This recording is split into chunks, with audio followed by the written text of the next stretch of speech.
कोई मुझे बताएं मैम प्रीवियस क्लास आपको क्या पढ़ाई थी, what was the chapter?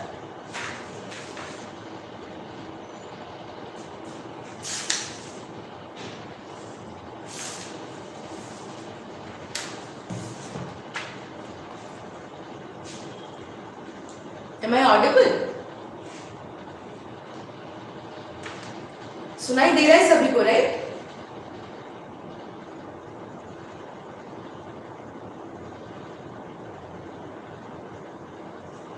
Good morning. आवाज क्लियर है?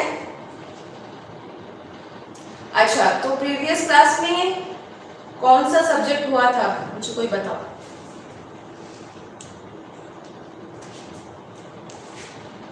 क्या हुआ था प्रीवियस क्लास में?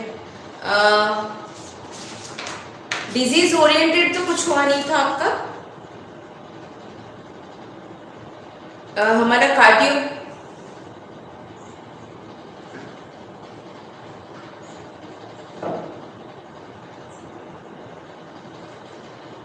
ओके, माइक्रो एंड माइक्रो मतलब आपका मिनरल्स टाइप कुछ हुआ था आई थिंक।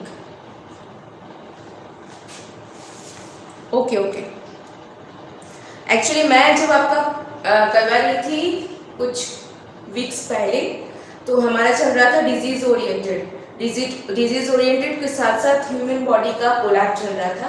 चूंकि मैम ने मैक्रो एलिमेंट के बारे में कहा है, मतलब ट्रेस मिनरल्स के बारे में आप लोगों को बताया है, तो मिनरल्स के बाद विटामिन्स होना जरूरी है, वरना वाइटामिन्स के बारे में अगर आप जानेंगे नहीं तो मिनरल और वाइटामिन्स का गैप हो जाएगा। ठीक है, तो ठीक है, let's just complete vitamins today. फिर जैसे मैंने आप लोगों का लास्ट कार्डियोवास्कुलर डिजीज मतलब हार्ट के बारे में, हमने कार्डियोवास्कुलर सिस्टम के बारे में जानने के बाद कार्डियोवास्कुलर डिजीजेस के बारे में जाना था। तो वैसे ही फिर से आई थिंक मैं कंटिन्यू करूँगी, बट फॉर टुडे आप लोग का मिनरल हो चुका है प्रीवियस क्लास, तो मैं ज़्यादा आपको कंफ्यूज नहीं करके vitamins I will be completing today. Okay, vitamins में 2 पार्ट करके कंप्लीट करूँगी। लेट मी सी। ओके, तो वाइटामिन्स में आपका पहले water soluble and not water soluble का डिवीजन है, I know that for sure, but vitamins का एक नया अप्रोच लेके चलते हैं। मैं पीछे से आप लोगों का चैप्टर अगर आप खोल के देखें वाइटामिन्स का, तो ऑक्सीडेटिव स्ट्रेस के बारे में दिया है और एंटीऑक्सीडेंट के बारे में पहले दिया है, तो मैं वहाँ से शुरू करना चाहूँगी। वाइटामिन्स के बारे में मैं आप लोगों से बात करूँगी डेफिनेटली, बट वाइटामिन्स का एक पार्ट है antioxidant, it's not a part, it's a division. हम उसके बारे में थोड़ा क्लियर होंगे कि व्हाट आर एंटीऑक्सीडेंट। एंटीऑक्सीडेंट्स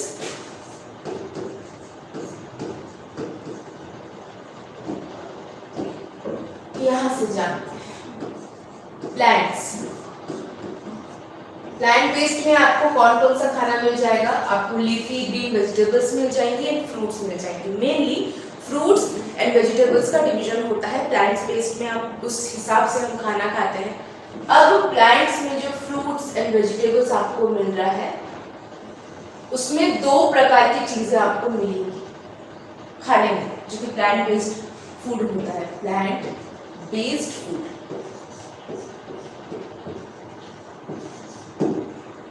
एक तो आपको मिलेगा न्यूट्रिएंट्स। न्यूट्रिएंट्स में आते हैं vitamins, minerals, macro and micro nutrients. ठीक है, दूसरा आएगा नॉन न्यूट्रिएंट्स। आपको प्लांट बेस्ड खाने में एक न्यूट्रिएंट्स का पार्ट मिलेगा, एक नॉन न्यूट्रिएंट्स का पार्ट मिलेगा। नॉन लग रहा है शब्द, इसका मतलब ये बिल्कुल ना समझें कि इनका इंपॉर्टेंस नहीं है, क्योंकि nutrients plus non nutrients is equal to a proper balanced diet. ठीक है, ठीक है। सो नॉन न्यूट्रिएंट्स में आपका आता है एंटीऑक्सीडेंट। ठीक है, इसमें तो विटामिन्स मिनरल्स आएंगे, सब विटामिन्स मिनरल्स, आपका फैट, प्रोटीन, कार्ब्स, ठीक है, ये सारी चीजें तो आएंगी। नॉन न्यूट्रिएंट्स पार्ट में आपके एंटीऑक्सीडेंट आते हैं जिसको हम फाइटोकेमिकल्स बोलते हैं, जो शब्द आपके बुक में इस्तेमाल किया गया है। Don't get confused, what are antioxidants, it's just a synonym for antioxidant, ठीक है। फाइटोकेमिकल्स क्या है, एंटीऑक्सीडेंट के सिनोनिम्स हैं। So antioxidant non nutrient part है, और वो what is the proper definition of it? Antioxidants are the chemical, natural chemical found in plants, ठीक है। प्लांट्स में जो नेचुरल बेस्ड केमिकल्स होते हैं उसको हम बोलेंगे एंटीऑक्सीडेंट्स।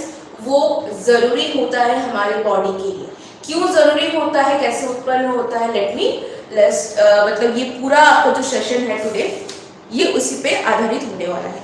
ओके, ऑलराइट, तो शुरू से शुरू करते हैं। आपके बॉडी को वर्क करने के लिए 3 प्रकार की स्टेबिलिटी होनी चाहिए। एक है मेंटल स्टेबिलिटी हुई तो उसको हम बोलेंगे mental health is good. Okay, physical stability मतलब फिजिकल हेल्थ, अगर किसी का ऑर्गन ठीक से वर्क कर रहा है, वो चलते वक्त हाँफ नहीं रहा, उनके ऑर्गन्स हेल्दीली काम कर रहे हैं, उनके मसल्स, उनका चलने फिरने का तरीका ठीक है, अगर उनका ब्लड फ्लो सब ठीक तरीके से फिजियोलॉजिकल तरीके से उनका बॉडी अगर ठीक तरीके से फंक्शन कर रहा है तो हम उसको बोलेंगे फिजिकल स्टेबिलिटी है उनकी, मतलब फिजिकल हेल्थ है उनका। ओके, मेंटल हुआ, फिजिकल हुआ, एंड थर्ड जो कि काफी कम लोगों को पता चलता है वो है electrical health. Electrical stability create हुई तो इलेक्ट्रिकल हेल्थ आपकी नरिश्ड हो गई। तो व्हाट इज इलेक्ट्रिकल हेल्थ? पूरे यूनिवर्स में सबसे पहला चीज क्या आया था? हमारे अर्थ में सबसे पहला एक जो फंडामेंटल यूनिट क्या आया था, भगवान ने क्या प्रोड्यूस किया था, वो है एटॉम। ठीक है, एटॉम से ही हर चीज की उत्पत्ति हुई है, let it be non living, living, everything. Atom उसी चीज से बना है। अच्छा, एटॉम के अंदर क्या क्या मतलब सब कैटेगरीज हैं। एटॉम किससे बनता है? एटॉम्स में होता है एक electrons, protons and finally neutrons. ये क्यों जरूरी है हमारे बॉडी के लिए और मैं क्यों ये बोल रही हूँ? एटॉम से बनते हुए, अगर आपको मैं सेल्स के बारे में जब डिस्कस कर रही थी तो आपको याद होगा कि एटॉम के साथ डिस्कस करते हुए मैंने कहा कि एटॉम से सेल्स बनते हैं हमारे, फिर सेल्स से टिश्यू, फिर टिश्यू से काफ़ी ऑर्गन्स क्रिएट होते हैं, फिर organ system and then a proper organism, मतलब अ ह्यूमन बॉडी। तो एटॉम ही हर चीज़ की ब्रिंगिंग है, हर चीज़ का फंडामेंटल है। तो इलेक्ट्रॉन्स, प्रोटॉन्स एंड न्यूट्रॉन्स का काम यहाँ पे ये है कि हमारे बॉडी में जितनी भी केमिकल बॉन्डिंग क्रिएट होती है, केमिकल बॉन्डिंग के ऊपर भी इसके नेक्स्ट बाद में कुछ मिनटों में आऊंगी उस टॉपिक पे। तो इलेक्ट्रॉन्स, प्रोटॉन्स एंड न्यूट्रॉन्स का काम है जितना भी हम लोग के बॉडी के अंदर केमिकल बॉन्डिंग हो रही है, chemical bonds are being created inside our human body, वो सब को मतलब ग्लू की तरह स्टिक करने का काम करते हैं ये भी, वो हेल्प करते हैं, ये जनरेट करते हैं एक टाइप ऑफ इलेक्ट्रिसिटी। ठीक है, इलेक्ट्रॉन, प्रोटॉन एंड न्यूट्रॉन साथ में मिलके एक सबटल, एक connective type of electricity create करते हैं हमारे पूरे बॉडी में, जिससे हम लोग की बॉडी की जो केमिकल बॉन्डिंग है वो स्टेबल रहती है। तो केमिकल बॉन्ड स्टेबिलिटी क्रिएट होती है ये तीनों मॉलिक्यूल से। Alright, clear? अच्छा, तो केमिकल बॉन्डिंग की जो मैं बात कर रही थी, व्हाट इज केमिकल बॉन्डिंग? आप अगर कार्ब्स के बारे में पढ़े होंगे, प्रोटीन्स के बारे में पढ़े होंगे एंड इवन फैट के बारे में पढ़े होंगे, तो उनका सिंपलर फॉर्म आपको पता है। प्रोटीन का सिंपलर फॉर्म है, कोई बता सकता है प्रोटीन का सिंपल फॉर्म क्या है जब वो ब्रेक डाउन होता है स्मॉल इंटेस्टाइन में? टेल मी।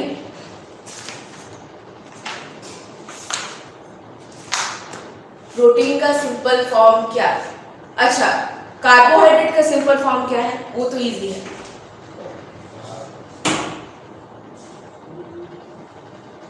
गाइस आप न्यूट्रिशन के ऊपर पढ़ रहे हैं, कार्ब्स का अगर सिंपलर फॉर्म अगर किसी क्लाइंट ने पूछ लिया या फिर इंटरव्यू में आप किसी ने आपने पूछ लिया, फिर मैं एग्जाम में ही पूछ लिया आपसे, तो कैसे आप आंसर कर पाओगे? टेल मी कार्ब्स का सिंपल फॉर्म क्या? कार्ब्स ब्रेकडाउन होता है तो क्या बनता है?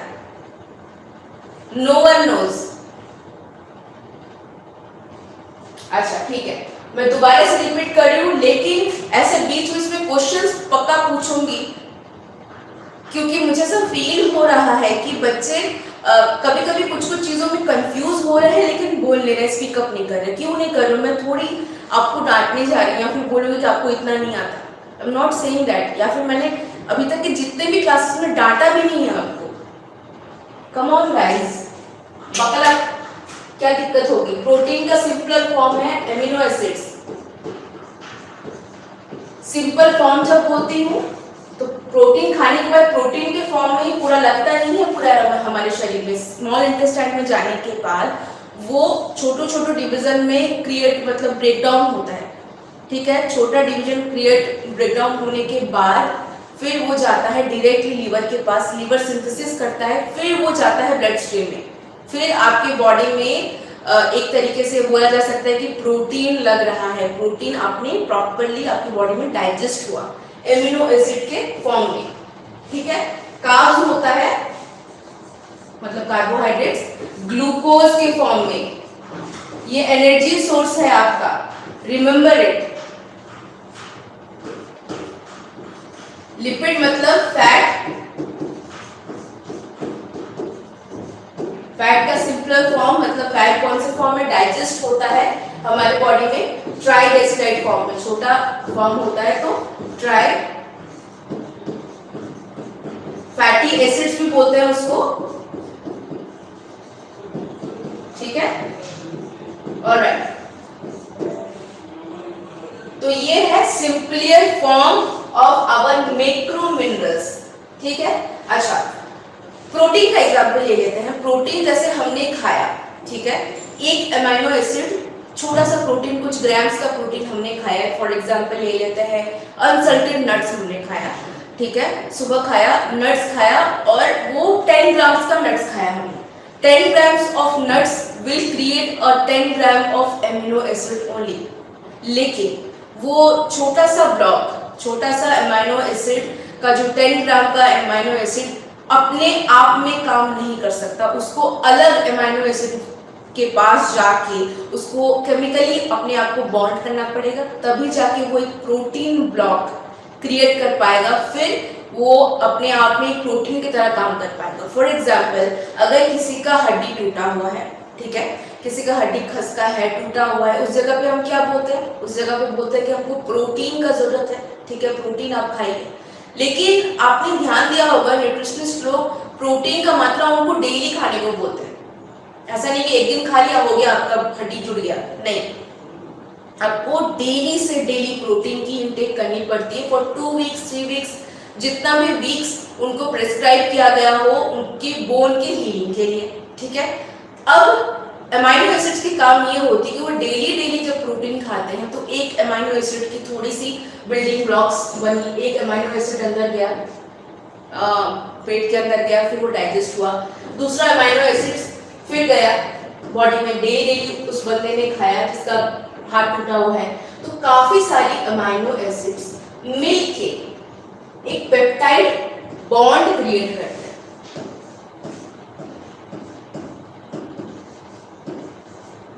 पेप्टाइड बॉन्ड क्या होता है? Chemical bond of a amino acid of a protein is called peptide bond. This term is also mentioned in your protein वाला चैप्टर में, ठीक है।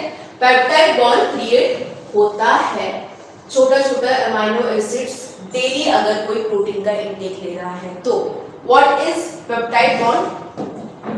पेप्टाइड बॉन्ड होता है एक केमिकली इंड्यूस्ड बॉन्ड, ठीक है, जिसका केमिकल फॉर्मूला है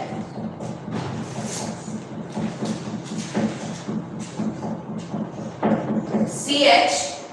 अच्छा, ये केमिकल फॉर्मूला जो मैं बता रही हूँ ये नहीं है बुक पे, मैं आपको समझाने के लिए ही आई एम डूइंग दिस। थोड़ी ऑर्गेनिक केमिस्ट्री पढ़ रहे हैं गाइस, हम यहाँ पे सिर्फ न्यूट्रिशन पढ़ रहे हैं, बट चीजों को समझाने के लिए आई हैव टू डू। सी यहाँ पे जो है वो है, जितने जगह आपको सी नजर आ रहे हैं वो है carbon, H is hydrogen in this formula,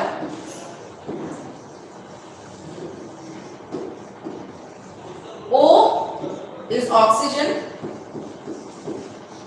and R is a group। R का मैं मेंशन नहीं की हूँ क्योंकि इतना कंफ्यूज नहीं करना चाहती मैं। Okay, CH, NH2, CH and N is nitrogen।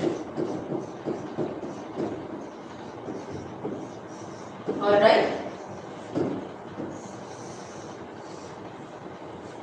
इतना सारा मॉलिक्यूल्स, ये सारे मॉलिक्यूल्स मिलके एक केमिकल बॉन्ड क्रिएट करते हैं, और एक एक बॉन्ड मतलब बॉन्ड क्रिएट हुई CH CH की काफी सारी बॉन्डिंग क्रिएट होती है।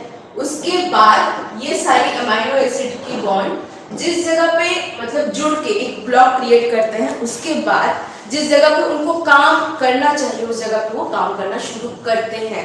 जिस जगह पे अगर किसी का कट गया है, छिल गया है, first work of a protein क्या है कि वो सेलुलर लेवल में जाके सेल्स को रिपेयर करता है, राइट। तो किस जगह पे कट गया, छिल गया, किसी का बर्न हुआ, तो वो उस चीज को जाके सोचते हैं, समझते हैं अमाइनो एसिड्स कि हमको इतना बिल्डअप करना है, इतना अमाउंट का स्ट्रॉन्ग पेप्टाइड बॉन्ड बनाना है कि उस जगह पे जो साइट पे दुर्घटना हुई है, मतलब किसी का अगर कुछ छिला है, कटा है, टूट गया है, वहां पे जाके हमको वहां पे प्रोटीन ब्लॉक्स बनाने हैं। तो protein blocks is called peptide bond. और अगर लंबा काफी चेन खींचा तो there are various kind of peptide bond, मतलब numerous peptide bond will be created there, ताकि अमाइनो एसिड्स की जो ब्लॉकिंग हो और वो इंसान को प्रोटीन की मात्रा की जो आप बोल सकते हैं सर्जनेस है वो कंप्लीट होती है किसी के बॉडी में। ये है पूरी फंक्शनिंग। सेम गोज विद आपका कार्बोहाइड्रेट, सेम गोज विद आपका लिपिड्स, फैट्स, ठीक है। जो कुछ भी चीजें हमारी बॉडी में इंड्यूस्ड हो रही है, हम खा रहे हैं, पी रहे हैं, जो भी हमारा बॉडी में एंटर हो रहा है वो केमिकली बॉन्ड क्रिएट करता है, ठीक है, केमिकली बॉन्ड क्रिएट करता है। ग्लूकोज को बनने के लिए भी ग्लूकोज की भी एक फॉर्मूला है, जैसे इसका प्रोटीन का पेप्टाइड बॉन्ड का फॉर्मूला है, ग्लूकोज का भी फॉर्मूला है। ओके, ग्लूकोज का फॉर्मूला है एंड हमारा फैट का भी एक फॉर्मूला है। ओके, तो वो फॉर्मूला को आपको याद करने का जरूरत नहीं है, बस समझिए चीजों को कि कुछ भी माइक्रोमोलिक्यूल्स हमारे बॉडी पे जा रहे हैं और वो सिंपलर फॉर्म में तब्दील होने के बाद एक चेन में बंधते हैं, उसके बाद वो एक्टिवेट होते हैं, ठीक है। अच्छा, मैंने तो ये सिंपल फॉर्म में आपको डायग्राम दिखाया, बट कैसे एक्चुअली में दिखता है, this is peptide bond, alright, this is how a peptide bond looks like. छोटे छोटे peptide bonds, amino acid 1, amino acid 2, ठीक है, ये दोनों एमिनो एसिड्स का जो बॉन्ड मिलके एक पर्टिकुलर ब्लॉक क्रिएट करता है, वहां जाके फिर प्रोटीन की मात्रा लगती है। अब मैंने जो कहा कि न्यूट्रॉन्स, प्रोटॉन्स एंड इलेक्ट्रॉन्स ये क्या काम करते हैं, ये जो आपने बॉन्ड देख रहे हैं इसको ग्लू की जरूरत पड़ती है, राइट।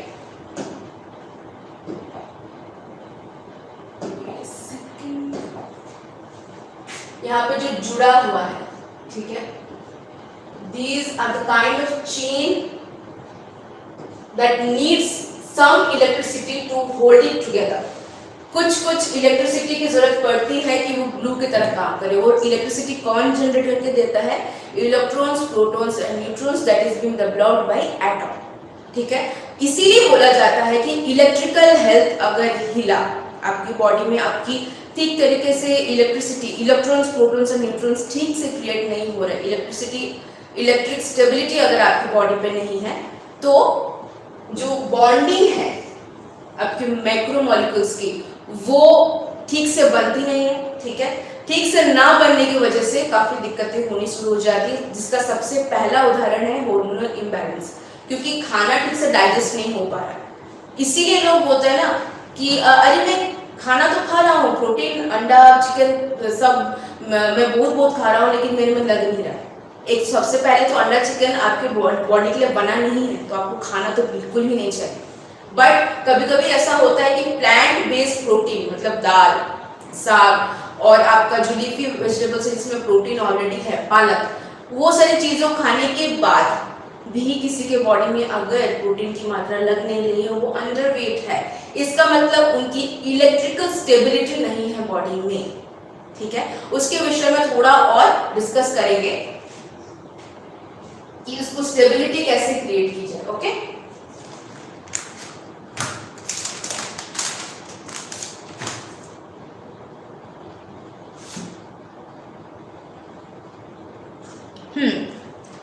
आपके अच्छा कोई कुछ बोलना चाहता है?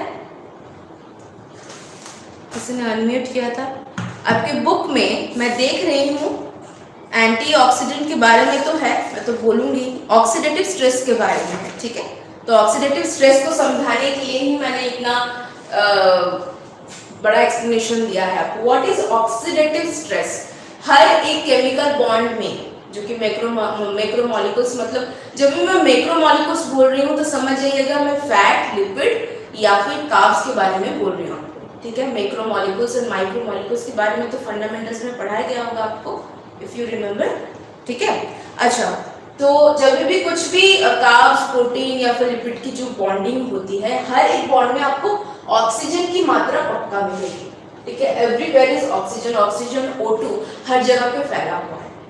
होता यह है कि जब हम किसी कारणवश आपके बॉडी में इलेक्ट्रॉन्स, प्रोटॉन्स और न्यूट्रॉन्स की कमी होनी शुरू हो जाती है, क्यों होती है बताऊंगी। जब शुरू हो जाती है तो O2, ये जो पर्टिकुलर O2 का सेक्शन है, वो मतलब ग्लू तो उसी से मिल रहा है, इलेक्ट्रॉन्स न्यूट्रॉन से, तो इलेक्ट्रॉन्स न्यूट्रॉन्स की मात्रा कम होना मतलब बॉन्डिंग का लूज हो जाना। ठीक है, वो लोग धीरे धीरे लूज होना शुरू हो जाते हैं। लेकिन सिंस ऑक्सीजन की एक ही सिंगुलर मॉलिक्यूल की कैपेसिटी है, तो वो सबसे जल्दी ही डिटैच होने की कैपेसिटी में रहता है। तो सबसे पहले डिटैच होता है ये पूरे ग्रुप से, वो है ऑक्सीजन। ठीक है, ये पूरा ग्रुप से डिटैच हो रहा है ऑक्सीजन। अब हर एक बॉन्ड से अगर ऑक्सीजन निकल जा रहा है तो बॉडी में free flowing of oxygen create हो जाती है। मतलब बॉडी में ऑक्सीजन जो कि एक मतलब किसी बॉन्ड का हिस्सा नहीं है, वो घूमते रहते हैं, जिसको हम बोलते हैं free radicals.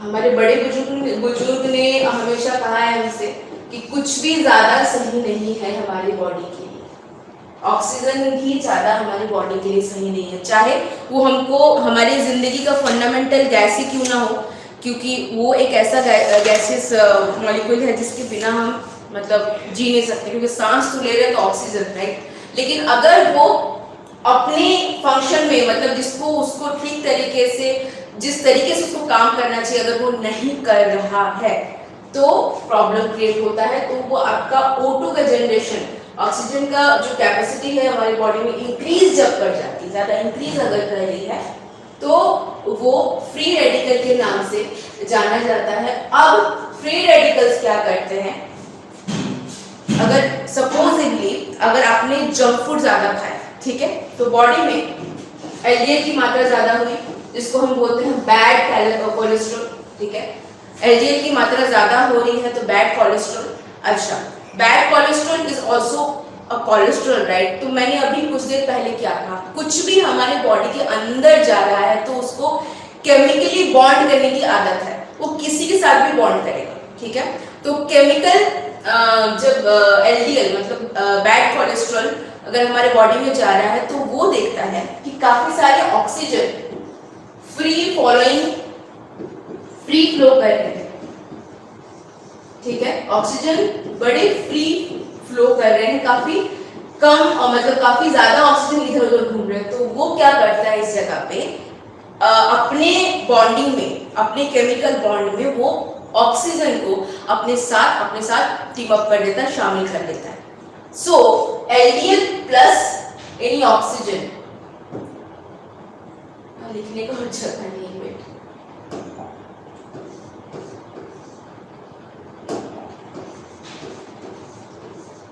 LDL plus any oxygen equals to oxysterol.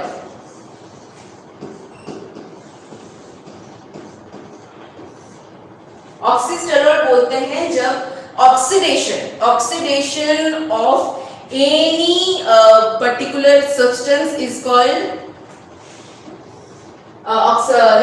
Oxidation of any cholesterol, ठीक है, कोलेस्ट्रॉलिक मटेरियल इज ऑक्सीस्टेरॉल। इस केस में एलडीएल अगर ऑक्सीजन के साथ मिलके आपका क्रिएट कर रहा है ऑक्सीस्टेरॉल। अच्छा, ऑक्सीस्टेरॉल का क्रिएशन में कौन सा बड़ा बात हो गया? ऑक्सीडेशन हो गया, उसको O2 मिल गया, कोई बड़ी बात नहीं है। बड़ी बात यहाँ पे ये है कि ऑक्सीस्टेरॉल का बढ़ना बॉडी में, मतलब वो सेल्स में जाके, सेल्स के अंदर जो माइटोकॉन्ड्रिया है जो कि powerhouse of the cell बोला जाता है, जहाँ पे हम लोग का जो कार्ब्स है, प्रोटीन है, फैट है, सब वहां जाके न्यूट्रिएंट्स के तौर पे बदलना शुरू हो जाते हैं, वहां से एनर्जी तब्दील होता है, ग्लूकोज वहां पे सिंथेसिस होता है, उसको जाके पूरा नष्ट करने का कैपेबिलिटी है ऑक्सीस्टेरॉल में। तो सोचिए, अगर ऑक्सीडेशन हमारे बॉडी में O2 का जो फ्री फॉलिंग ज्यादा हो गया और हम डेली मर्जा में अनसैचुरेटेड फैट अगर खा रहे हैं और उसमें एलडीएल इंक्रीज हो रहा है और वो एलडीएल ऑक्सीडाइज्ड हो जा रहा है और ऑक्सीटेरॉल में बदल जा रहा है, तो हम लोग का सेल्स डिस्ट्रॉय होना शुरू हो जाता है। सेल्स डिस्ट्रॉय होने से क्या होता है, हमारी जो उत्पत्ति है, हम जो चल रहे हैं, फिर रहे हैं, brain cells, kidney cells, liver cells, ये डिस्ट्रॉय होने की जब कैपेबिलिटी हो जाती है तो जानलेवा बीमारी शुरू हो जाती है हमारी बॉडी पे, जिसमें सबसे पहले नंबर पे आता है कैंसर। ठीक है, कैंसर जैसे कि हम सभी को पता है, सेल्स में आघात पहुंचते ही, डीएनए का म्यूटेशन होते ही कैंसर की तब्दीली शुरू हो जाती है। ठीक है, तो ऑक्सीडेटिव स्ट्रेस मींस आपका बॉडी पे, पूरे बॉडी पे ज्यादा से ज्यादा ऑक्सीजन का बिल्डअप होना, that is something we call oxidative stress, और उसका सेलुलर लेवल में जाके हर टिश्यू को डिस्ट्रॉय करना leads to many metabolic syndromes as well, जिसमें मेटाबॉलिक सिंड्रोम तो लाइफस्टाइल डिजीज है, लेकिन सबसे पहले सेल्स में दिक्कत पहुंचता है, वो है कैंसर की सिचुएशन क्रिएट होती है जो कि लास्ट स्टेज में आता है। लेकिन उससे पहले लाइफस्टाइल दिक्कत में सबसे प्रोफाउंड अगर आपको बोला जाए कोई एक डिजीज का नाम, वो है डायबिटीज, टाइप 2 मेनली। ठीक है, टाइप 1 तो दिक्कत होता ही है। अच्छा, टाइप 2 में आपका पेनक्रियास के बेटा सेल्स इंसुलिन रिलीज करते हैं, तब जाके ग्लूकोज सिंथेसिस होता है बॉडी में, तब हम लोग नेचुरली, हम लोग का ग्लूकोज लेवल सही रहता है, तो डायबिटीज होती नहीं है। बट जब ऑक्सीस्टेरॉल की मात्रा बढ़ जाती है बॉडी पे, तो क्या होता है, वो बेटा सेल्स, वो भी तो सेल्स ही है, ठीक है, बेटा सेल्स जो कि पेनक्रियाज में पाए जाते हैं, उसको भी जाके डिस्ट्रॉय करना शुरू कर देते हैं, रिजल्टिंग इंसुलिन इतना रिलीज नहीं हो पाता, that results two diabetes type 1 also and type 2 also. Type 1 में भी बेटा सेल्स से ही इंसुलिन रिलीज होता है, राइट? तो this is some of the few examples जिसके कारण ऑक्सीडेटिव स्ट्रेस हमारे बॉडी पे जब होता है तो ये दिक्कतें होती हैं। बट ये तो रहा आपका problem, what is the solution behind it? ठीक है, सॉल्यूशन है हमारा एंटीऑक्सीडेंट।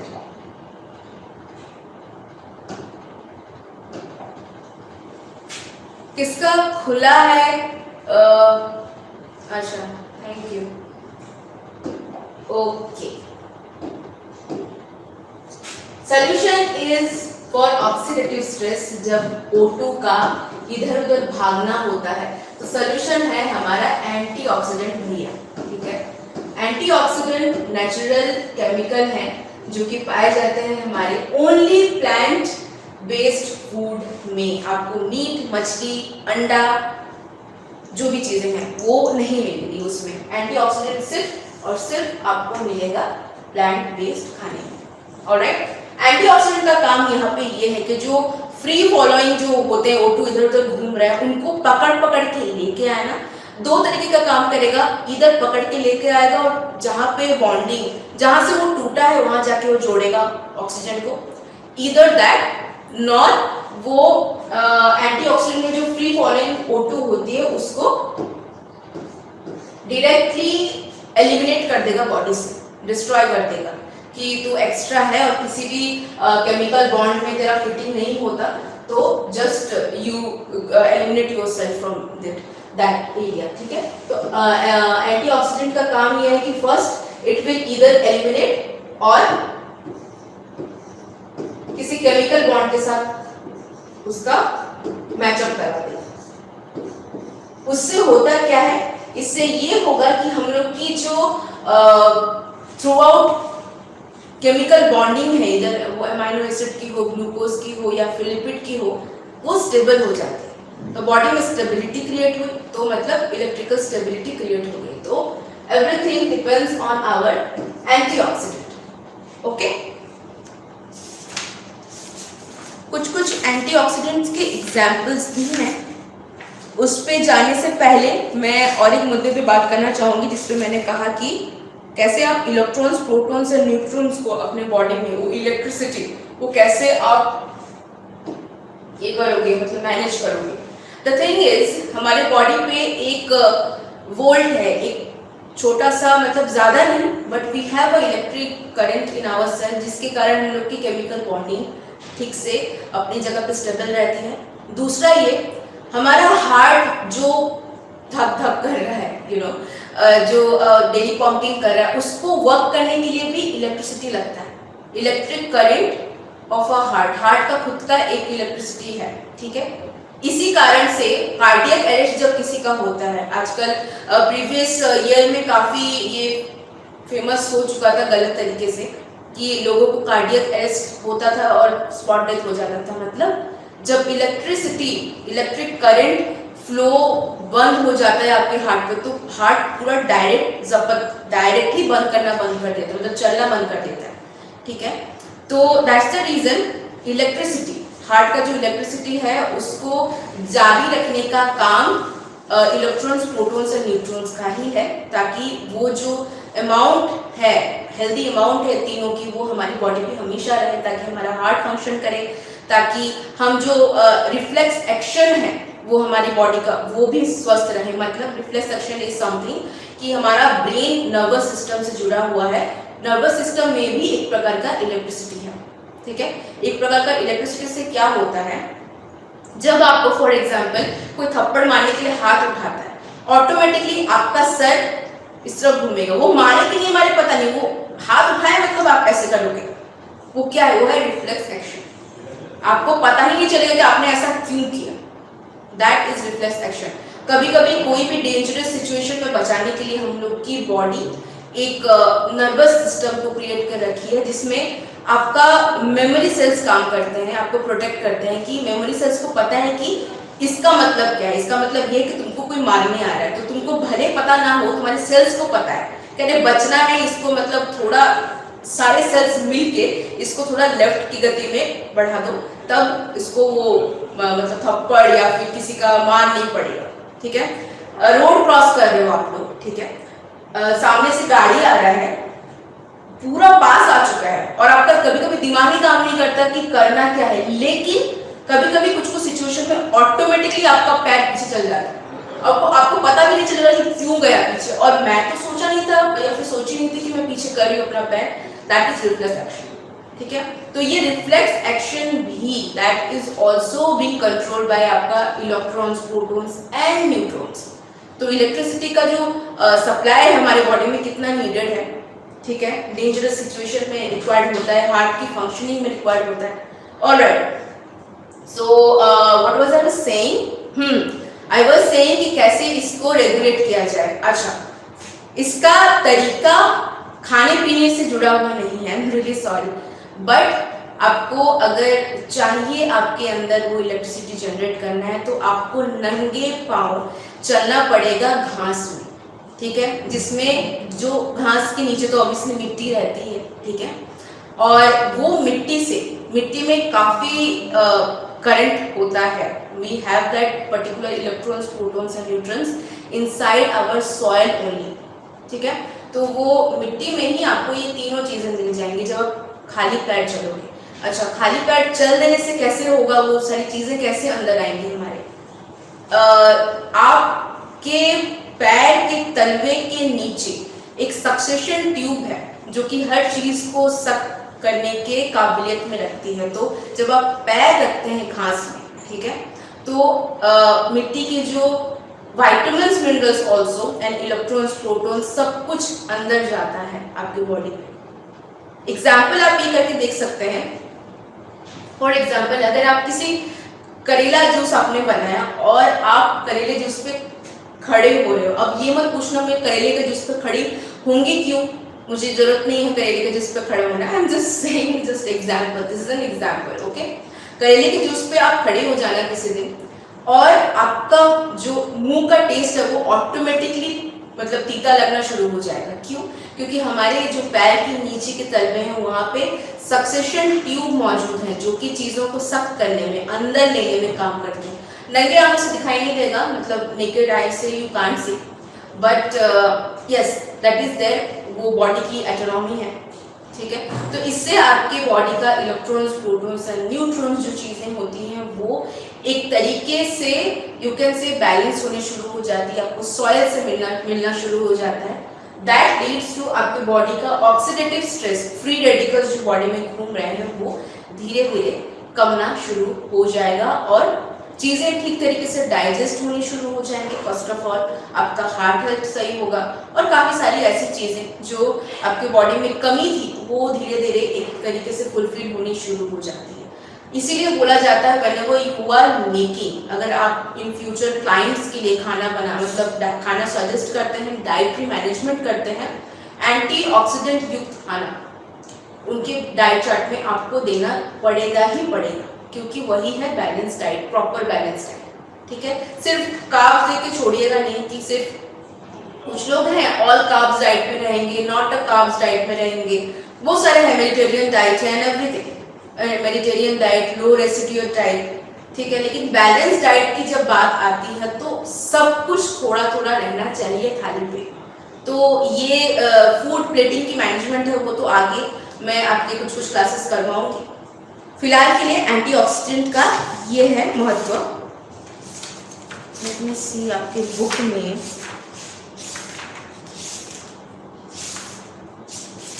अच्छा, आपके बुक में कुछ एग्जाम्पल्स दिए हैं। विटामिन ए से ए, ई, सी एंड डी का एग्जाम्पल दिया गया है, लेकिन मैंने आपको कहा कुछ देर पहले, आपको लगा हो कि मैम ने कहा तो नॉन न्यूट्रिएंट्स पार्ट ही होते हैं एंटीऑक्सीडेंट, तो ए, ई, सी, डी क्यों है, ठीक है।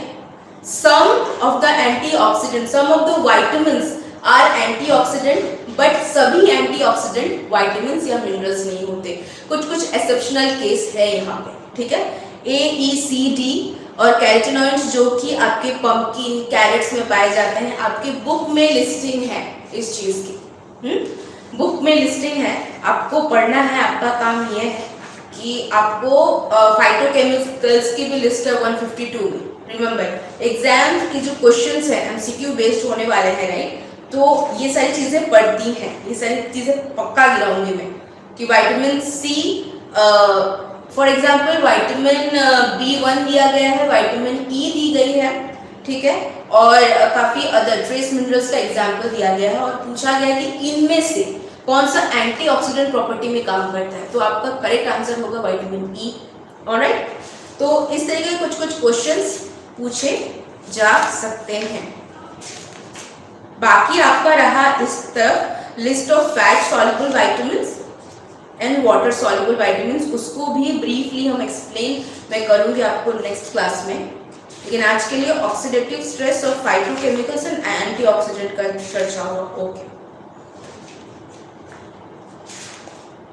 Regarding this whole chapter oxidative stress को लेके, do you guys have any doubt?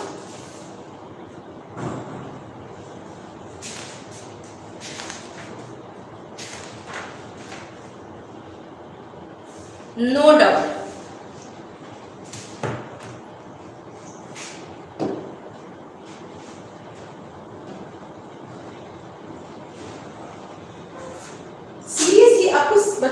अच्छी बात है, एक बार में सब कुछ समझ में आ जाता है, लेकिन मैं पूछूं भी क्वेश्चन तो आप लोग रिप्लाई नहीं करते। क्या हो गया, मैं एक दो दिन क्लास नहीं ली, कुछ दिन क्लास नहीं ली तो आप लोग नाराज नहीं है क्या? I really don't know what you guys are thinking, if you are listening और नॉट। देखो, मेरा काम है, मैं आके पढ़ाऊंगी, पूछूंगी आप लोग से कि कुछ डाउट है कि नहीं है, मैं पूछूंगी। मेरा काम है 4-5 बार मैं पूछूंगी, मैं स्टूडेंट्स के लिए I am caring in that way, क्योंकि टीचर का काम ही होता है। लेकिन आपका काम है कि चीज़ों को पढ़ना फिर मुझसे पूछना। अगर वो चीज़ अगर आप नहीं करेंगे तो मैं बस अपना काम करके जा रही हूँ यहाँ से। और जब आप रियल लाइफ न्यूट्रिशनिस्ट बनेंगे, किसी को अगर आपको बोलना है कि आपकी बॉडी का इलेक्ट्रॉन्स, न्यूट्रॉन्स एंड प्रोटॉन्स का बैलेंसिंग सही नहीं है, मेंटल स्टेबिलिटी सही है, फिजिकल स्टेबिलिटी सही है, बट जो इलेक्ट्रॉन्स की मात्रा है वो कम है, जो एक्सप्लेनेशन है वो आप ठीक तरीके से अगर दे नहीं पाएंगे उनको, तो वो आपकी बातों को कभी भरोसा नहीं करेगा। क्योंकि हॉलिस्टिक अप्रोच सभी अपनाना चाहते हैं, सभी बोलेंगे खाना पीना खाओ, टेंशन मत लो। क्यों नहीं लेना? जब आप कोई बोल रहे हैं कि टेंशन मत लो, तो वो आपको पक्का पूछेंगे टेंशन मत लो, किस तरह की टेंशन ना ले भाई, टेंशन हो रहा है मुझको, उसको बंद करना है। मतलब बॉडी में कोर्टिसोल हार्मोन की जो इम्बैलेंसिंग हो रही है वही हो रही है, उसको कैसे कंट्रोल करें? तो उसमें कोई अगर न्यूट्रिशनिस्ट उस चीज़ को आंसर कर पाए तो वो दूसरे न्यूट्रिशनिस्ट से अपने आप को भिन्न रख सकता है, अपने आप को डिफर कर सकता है। एंड दैट्स द रीजन आपको नए नए क्लाइंट्स मिलेंगे, वरना वो क्यों एम्स के हॉस्पिटल के डॉक्टर के पास ना जाए जो कि उसे पर्ची पकड़ा देता है, बोले डायबिटीज है आपको, हाँ ये लिस्टिंग है, आप नहीं खा सकते ये सारा खाना, जाइए मेरे केबिन से। आप देखे होंगे न्यूट्रिशनिस्ट का काम उतना ही है। तो मैं चाहती हूँ एफएकेडमी के बच्चे थोड़ा उस मतलब जो थॉट प्रोसेस है लोगों का कि आप तो सिर्फ खाना पीना सजेस्ट करते हैं ना, उसके अलावा तो आपको कोई ज्ञान है ही नहीं, वो चीज़ वो कॉन्सेप्ट आपको चेंज करना पड़ेगा कि व्हाट इज न्यूट्रिशनिस्ट। क्योंकि 2020 के बाद न्यूट्रिशनिस्ट का जो डिमांड है वो काफ़ी हाइप कर चुका है। लोगों को उस समय जब कोरोना का पीरियड था, उस समय पता ही नहीं था कि इम्यूनिटी कैसे बूस्ट की जाती है, क्योंकि इम्यूनिटी का सिस्टम का ठीक होना मतलब वायरस को कंप्लीटली एलिमिनेट करना, उसका ही एकमात्र सोल्यूशन था उस समय। तो लोग किसके पास जाकर पहुंचे? न्यूट्रिशनिस्ट, डाइटिशियंस के पास जाकर पहुंचे कि भाई बताओ इम्यूनिटी कैसे बूस्ट करते हैं। ठीक है, तो इम्यूनिटी बूस्ट करने के बाद कितने लोग बच पाए हैं? मेरे इर्द गिर्द कितने लोग हैं जिनको मैंने उस समय तो I was not a student of nutrition science, but चलो ठीक है, मैंने देखा है अपने सामने लोगों को ठीक होते हुए। क्यों? क्योंकि उन्होंने किसी डाइटिशियन के पास जाके अपना सलाह करवाया, न्यूट्रिशनिस्ट के पास, अच्छे न्यूट्रिशनिस्ट के पास जाके सलाह करवाया कि कैसे इम्यूनिटी बूस्टअप करते हैं। तो उन्होंने सजेशन दिया, उनको ऑलरेडी कोविड-19 की वायरस अटैक कर चुकी थी, मेरे जाने पहचाने के लोग के हैं। अब उनको कितना 2 वीक्स लगा ठीक होने के लिए, but they are fine right. उनको अभी इवन वैक्सीनेशन की भी जरूरत नहीं पड़ी। Yes, when you have a natural vaccination in your system, immune system इतनी कड़क है जो कि आपको बूस्टअप करने का तरीका एक ही इंसान, एक ही वर्क एंटिटी देती है, वो है न्यूट्रिशनिस्ट। तो सोच रहे हैं कोविड-19 को ठीक जब कोई ना कर सका, न्यूट्रिशनिस्ट लोग ठीक कर पाए, ठीक है, डॉक्टर्स ठीक कर पाए, तो कितना नोबल करियर पॉइंट है ये। तो जब तक आप चीज़ों को गहरे तरीके से नहीं समझोगे, इंटरेक्ट नहीं करोगे मुझसे, तो I don't think I could help you in that area. Exams कैसे पढ़ते हो चलो देखते हैं।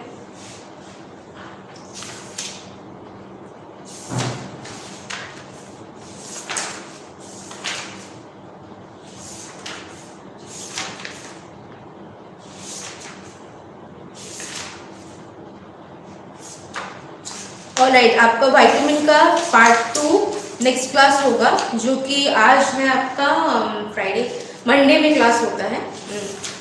मंडे में I will be giving this part 2। उसके बाद यस, मैं स्टार्ट करूँगी फिर से जैसा मैं पहले करती थी, कुछ बेसिक्स ह्यूमन बॉडी में कुछ ऑर्गन सिस्टम को लेके, फिर उसके साथ ऑर्गन सिस्टम को जोड़ के डिजीज ओरिएंटेड क्लासेस करना, क्योंकि इस तरह का भी सिलेबस कंप्लीट होगा, उस तरह का भी सिलेबस कंप्लीट होगा। आपका 2 पेज का सिलेबस है, ठीक है, तो वो साइमल्टेनियसली कंप्लीट होगा, तो आप लोग को भी कंफ्यूजन नहीं होगा। ऑलराइट, ठीक है, अगर आपका कोई डाउट नहीं है तो I am ending the class. Frankly speaking I am really disappointed कि आप लोग कोई इंटरेक्ट नहीं करते। क्यों नहीं करते मुझे नहीं पता, नहीं करना चाहते, that's your decision. Alright, see you next class.